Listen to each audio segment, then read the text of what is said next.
છે ને મસ્ત મજાની ટ્રીક. હેલો એવરીવન, આજે હું તમારી માટે મસ્ત મજાની ટિપ્સ એન્ડ ટ્રિક્સ લઈને આવી છું. તો મારો વિડીયો જરા પણ સ્કીપ ન કરશો. તો ચલો જરા પણ વાર કર્યા વગર વિડીયો શરૂ કરીએ.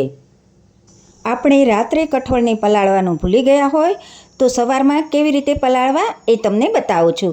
ચોળી છે એને રાત્રે ભૂલી ગયા હતા. સવારે પલાળવા માટે તમારે ગરમ પાણી કરવાનું છે અને એમાં ચોળીને એડ કરી દેવાની છે અને 2 કલાક માટે ઢાંકી દેવાની છે. 2 કલાક પછી તમે જોઈ શકો છો કે ચોળી સરસ રીતે પલળી ગઈ છે. જરૂરથી આ ટિપ્સ ફોલો કરજો.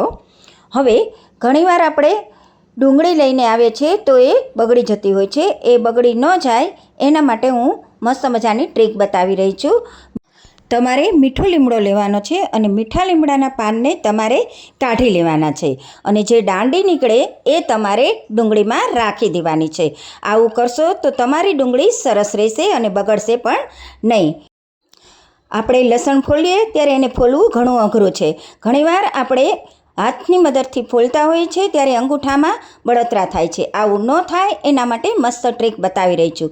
તમારે લસણની કળીને લેવાની છે અને ચપ્પાના મદદથી વચ્ચેથી એનો કાપો પાડવાનો છે. તો તરત જ તમારે લસણની છાલ નીકળી જશે અને ફટાફટ લસણ ફોલાઈ જશે. છે ને મસ્ત મજાની ટ્રીક. હવે કુકરનું હેન્ડલ ઢીલું પડી ગયું હોય તો એ માટે હું મસ્ત મજાની ટ્રીક લઈને આવી છું. પહેલાં તમારે કુકરના હેન્ડલને ડિસમિસની મદદથી એકદમ ટાઈટ કરી લેવાનું છે જેથી કરી એ ઢીલું ન રહે અને એની માટે એક મસ્ત મજાની ટ્રીક બતાવી રહી છું. એને ટાઈટ રાખવા માટે તમારે જે નેલ પોલિશ હોય એનો ઉપયોગ કરવાનો છે. એટલે કે નેલ પોલિશને સ્ક્રૂ ઉપર લગાવી દેવાની છે. આવું કરવાથી તમારા કુકરના હેન્ડલનો સ્ક્રૂ એકદમ ટાઈટ રહેશે. છે ને મસ્ત મજાની ટ્રીક. જરૂરથી મારી આ ટ્રીકને ફોલો કરજો અને હા, લાઈક અને સબસ્ક્રાઈબ કરવાનું તો જરા પણ ન ભૂલશો. હવે મળીશ નવી ટ્રીક સાથે. Bye bye.